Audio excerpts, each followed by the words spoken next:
Orang-orang di kota ini ingin mati. Pria tua gantung diri. Ada yang minum racun. Gelandangan membekap dirinya dengan kantong plastik. Bahkan merpati pun ingin melompat jatuh. Jadi, berdirilah toko bunuh diri. Bisnisnya laris manis. Toko ini menjual berbagai peralatan bunuh diri. Harganya tertera jelas. Pelanggan bisa memilih cara yang paling cocok. Selamat menikmati kematian. Tak lama kemudian, pelanggan pertama datang. Pria itu ingin ditabrak mobil di jalan, tapi malah diselamatkan.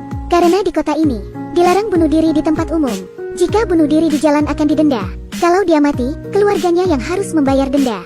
Pria itu pasti pemula yang tidak berpengalaman. Si bapak tua membawanya ke toko bunuh diri.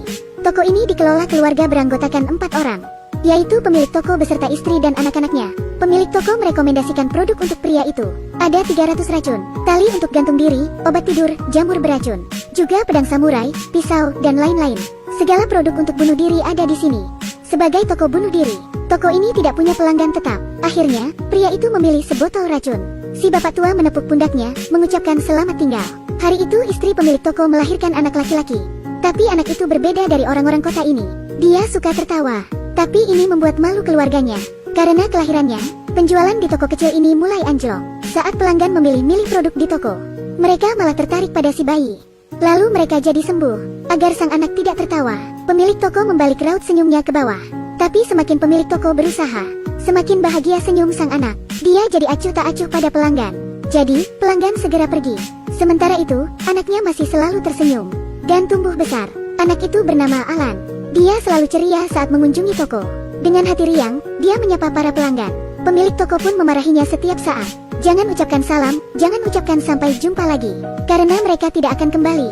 Setelah bersedih sebentar karena dimarahi, Alan kembali ceria. Dia menggambar wajah tersenyum di roti, juga menggambar potret keluarga bahagia di kertas. Ibunya mengajarinya untuk menggambar dengan suram seperti kakaknya. Seharusnya dia menggambar seperti ini. Keluarganya telah menanamkan kesedihan dan pikiran negatif padanya. Tapi Alan masih sangat optimis. Dia mengetuk dinding untuk mengucapkan selamat malam. Selamat malam, ibu dan ayah. Diam. Bahkan di tengah malam, Alan diam-diam menghancurkan peralatan bunuh diri di toko. Seorang pelanggan ingin menenggelamkan diri, tapi Alan memotong rantainya. Jadi, pelanggan punya kesempatan berpikir ulang. Toko ini khusus untuk orang yang ingin mati. Bisnisnya masih laris, karena terlalu banyak yang ingin mati di kota ini. Ada yang mengetuk pintu toko larut malam. Seorang pria datang membawa pistol kosong. Dia sangat tersiksa dan tidak ingin hidup lagi. Jadi, dia ingin membeli peluru. Pemilik toko biasanya melayani pengiriman barang. Dan ada biaya layanan larut malam. Satu peluru harganya 35 euro. Pemilik toko tidak merasa bersalah. Tapi tidak bahagia juga, karena dia sendiri ingin mati. Aku masih tidak bahagia.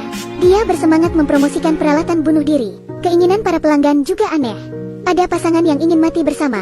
Wanita yang ingin mati dengan cantik. Guru olahraga yang ingin kematiannya penuh makna. Wanita yang tidak ingin bajunya kotor setelah mati, karena tidak bisa hidup bahagia. Orang-orang ingin mati dengan nyaman. Seorang gelandangan ingin mati juga, tapi tidak punya uang. Pemilik toko memberinya kantong plastik dan selotip gratis. Suatu sore, pemilik toko mengantarkan pesanan pelanggan. Lalu, pemilik toko tiba-tiba merasa tak berdaya. Dia jadi tidak suka membantu orang untuk mati. Ini terlalu menyedihkan. Kesedihan itu bahkan membuatnya ingin mengakhiri hidup. Tapi demi keluarganya, dia ingin hidup selamanya. Malam hari saat ulang tahun sang putri, keluarganya merayakannya. Sisa umurnya berkurang 1 tahun. Menurut tradisi ulang tahun di sini, mereka memberi hadiah yang sangat suram. Kue peti mati, kalung tengkorak, kaos hitam, dan boneka kelinci bertema Gothic. Hanya hadiah dari Alan yang berbeda. Dia memberi kakaknya syal sutra merah muda dan CD. Alan mengambil syal sutra dan memakaikan dengan lembut di leher kakaknya. Lalu dia memberinya CD tarian. Keluarganya menganggap sang kakak tidak cantik. Tapi bagi Alan, kakaknya yang paling cantik. Dia ingin kakaknya bahagia. Saat larut malam, pemilik toko tidak tahan lagi. Dia ingin mati. Sang istri menenangkannya. Esoknya, pemilik toko dibawa ke rumah sakit. Dokter menyarankannya untuk beristirahat 2 minggu. Ketika anak-anak tertua merawatnya, gelembung sabun yang indah melayang di dalam kamar. Ternyata itu gelembung sabun buatan Alan untuk kakaknya. Dia sangat senang. Lampu pejalan kaki menyala merah. Seorang pria berjalan ke tengah untuk bunuh diri. Polisi hanya acuh tak acuh mengeluarkan surat denda. Alan melihat dengan matanya sendiri. Dia merasa sangat sedih, karena telah melihat banyak kematian di kota ini. Dia pernah diam-diam memotong tali di tengah malam, untuk menyelamatkan orang yang bunuh diri. Dia berharap bisa menyelamatkan mereka satu persatu. Tapi keadaan tidak berubah. Jadi, dia sejak lama punya rencana. Dia memikirkan suatu cara. Bersama teman-temannya, Alan meminjam mobil. Mobil itu didorong menuju pintu toko bunuh diri. Alan memasukkan CD ke pemutar musik di mobil. Semua speaker dinyalakan, dan dengan volume maksimum. Setelah bersembunyi dengan temannya, Alan menyalakan pemutar musik dengan remote control. Seketika semuanya berguncang. Suara musik bahagia terdengar di segala penjuru. Pelanggan di toko mulai menari, dan sang kakak juga ikut menari. Saat musik berhenti, semua produk unggulan di toko rusak. Pelanggan pergi karena tidak ada yang bisa dibeli. Seorang lelaki tua mengambil tali sebelum pergi. Tapi dalam kekacauan ini, sang kakak jatuh cinta. Dia jatuh cinta pada seorang pelanggan. Keduanya telah merasakan indahnya hidup. Sang ibu sangat sedih melihat kekacauan di toko.